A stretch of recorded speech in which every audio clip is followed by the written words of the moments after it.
আসসালামু আলাইকুম রহমতুল্লাহ। আজকে আমরা আসছি জাহাঙ্গীরনগর বিশ্ববিদ্যালয় ঘুরতে। তো আমাদের সাথে আরও আসছেন আমাদের দুই বড় ভাই এবং আমার বন্ধুরা। তো সবাই চলুন, আজকে আমরা পরিচিত হয়নি। আমাদের সাথে রয়েছে আমাদের বড় ভাই এমডি মাজারুল ইসলাম। তো আমাদের মাজার ভাই এখন কিছু বলতে যাচ্ছে, আমরা সবাই মাজার ভাই ডায়লগুলো শুনি। আমরা একটা ট্রেনিং দিব, সামনে কখন যে যুদ্ধ করা লাগে সেটা বলা যায় না, তাই ট্রেনিং দিব। একটা ট্রেনিংটা তুমি ভিডিও করবা, দেখবা। এই মোবাইলটা তো আমাদের বড় ভাই হচ্ছেন একটু বিপ্লবী মানুষ, সবসময় আকাম কাকাম ব্যস্ত থাকে। তো আমাদের বড় ভাই এখন যে কোনো সময় বড় সময় আকাম করতে যাচ্ছে। গাইজ দেখুন আমাদের বড় ভাই কোন আকামটি করে, দেখবা। তো দেখা যাক আমাদের বড় ভাইয়ের আকাম। ওয়াও, বড় ভাই অনেক সুন্দর একটা আকাম করেছে। তো চলুন তারপরে এবার আমার এক বন্ধুর সাথে পরিচিত হই। আমার বন্ধুর নাম হচ্ছে এমডি আব্দুল মান্নান শাওন।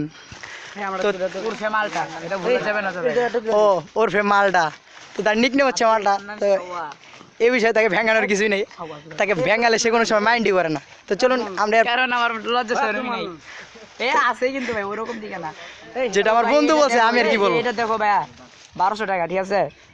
আপনার দেখেই বুঝতে পারছেন একটু ছাবড়ি টাইপের মানুষ, লজ্জা শরম কিছু নেই, টিকটকার। এই ভাই তো হরতো একটু তো এরপর আমরা পরিচয় হয়ে নিচ্ছি আমাদের আরেক বড় ভাই মোহাম্মদ আমির হামজা ওরফে বার্গার। তার নিকনেম বার্গার হলেও আমি কোনো সময় ডাকি না। ভাই। এই আমার তো বড় ভাই আপনি কিছু বলবেন না ভাই? মানে হারা গেছে, আমি একটু মানে ব্যবস্থা করি, তারপরে আমি ও বড় ভাইয়ের কিছু বলতে পারছেন না। তো চলুন আমরা এরপরে আমাদের রবিউল ভাই, না রবিউল ভাই অনেক শরম পাচ্ছেন, তিনি কোনো সময় ক্যামেরার সামনে আসতে চান না। ওরফে টেম্পু। ও ওরফে টেম্পু, তো তার নিকনেম টেম্পু হলেও কেউ তাকে টেম্পু করে ডাকে না। দেখেন ভাই এগুলা কইরে না।